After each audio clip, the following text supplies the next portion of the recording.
ലോകകപ്പ് കിരീടം സ്വന്തമാക്കുക എന്നത് ഓരോ പ്രൊഫഷണൽ ക്രിക്കറ്റർമാരുടെയും ആഗ്രഹമാണ്. എന്നാൽ ഇന്ത്യൻ ടീമിനായി അങ്ങേയറ്റം മികച്ച പ്രകടനങ്ങൾ കാഴ്ചവെച്ചിട്ടും ലോകകപ്പ് കിരീടങ്ങൾ സ്വന്തമാക്കാൻ സാധിക്കാതെ വന്ന 5 ഇതിഹാസ താരങ്ങളെ നമുക്ക് നോക്കാം. 1. സൗരവ് ഗാംഗുലി. ഇന്ത്യൻ ടീമിന്റെ എല്ലാമായിരുന്ന നായകനായിരുന്നു സൗരവ് ഗാംഗുലി. നായകൻ എന്ന നിലയിൽ ഇന്ത്യയെ ഉയർത്തിക്കൊണ്ടുവരാൻ ഗാംഗുലിക്ക് സാധിച്ചിരുന്നു.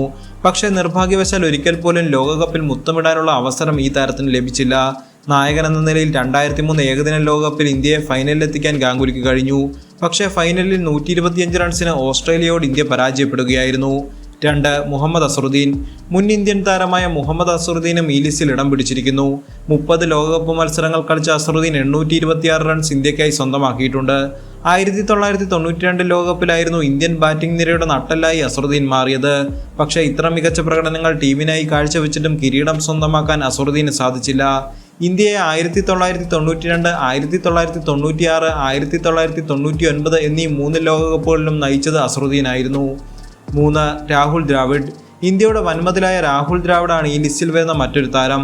2007 ഏകദിന ലോകകപ്പിൽ ഇന്ത്യൻ നായകനായിരുന്നു രാഹുൽ ദ്രാവിഡ്. പക്ഷേ നിർഭാഗ്യവശാൽ തൻ്റെ കരിയറിൽ ഒരിക്കൽ പോലും ലോകകപ്പിൽ മുത്തമിടാൻ രാഹുലിന് സാധിച്ചില്ല. 22 ലോകകപ്പ് മത്സരങ്ങൾ ഇന്ത്യക്കായി കളിച്ച ദ്രാവിഡ് 860 റൺസ് സ്വന്തമാക്കുകയുണ്ടായി. 4. അനിൽ കുംബ്ലെ. ഇന്ത്യയുടെ ഏറ്റവും മികച്ച സ്പിന്നറായിരുന്ന അനിൽ കുംബ്ലെയും ലോകകപ്പ് കിരീടം സ്വന്തമാക്കാൻ സാധിക്കാതെ വിരമിച്ച ഒരു താരമാണ്. 18 ലോകകപ്പ് മത്സരങ്ങളാണ് ഇന്ത്യക്കായി കുംബ്ലെ കളിച്ചത്. ഇതിൽ നിന്ന് 31 വിക്കറ്റുകളും താരം സ്വന്തമാക്കിയിരുന്നു. ഇത്ര ഉജ്ജ്വല പ്രകടനം ടീമിനായി കാഴ്ചവെച്ചിട്ടും ലോകകപ്പ് കിരീടത്തിൽ മുത്തമിടാൻ താരത്തിന് കഴിഞ്ഞില്ല. 5. ശിഖർ ധവാൻ. ലോകകപ്പ് മത്സരങ്ങളിൽ അത്യുഗ്രൻ ബാറ്റിംഗ് റെക്കോർഡുള്ള താരമാണ് ശിഖർ ധവാൻ. 10 ലോകകപ്പ് മത്സരങ്ങൾ ഇന്ത്യക്കായി കളിച്ച ധവാൻ 53.7 എന്ന ശരാശരിയിൽ 537 റൺസ് ടീമിനായി സ്വന്തമാക്കിയിട്ടുണ്ട്.